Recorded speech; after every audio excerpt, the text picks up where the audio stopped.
Understanding collar someone in English.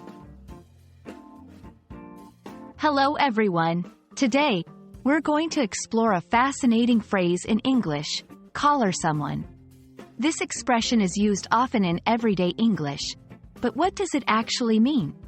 Stay tuned as we unravel the mystery behind this phrase. First, let's look at the word collar. Literally, a collar is a part of a shirt or a coat that wraps around your neck. But how does this relate to the phrase we're discussing? Keep watching to find out. Now, let's dive into the heart of the phrase. When someone says they're going to collar someone, they don't mean they're going to put a collar around their neck. Instead, this phrase has a figurative meaning. It's often used to describe catching or grabbing someone, especially to talk to them or question them, usually about something they might not want to discuss. How is this phrase used in real-life situations? Let's look at some examples. The manager collared me on my way out to ask about the report.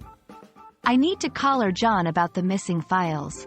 These examples show that collar someone is used in scenarios where one needs to confront or question another person, often unexpectedly.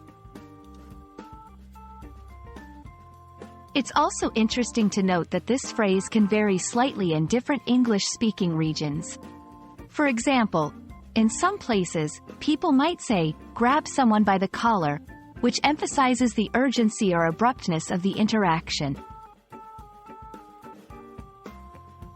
And that's a wrap on collar someone. Remember, understanding such phrases not only helps in improving your English but also makes you sound more like a native speaker. We hope this video has been insightful. Happy learning and see you in the next one.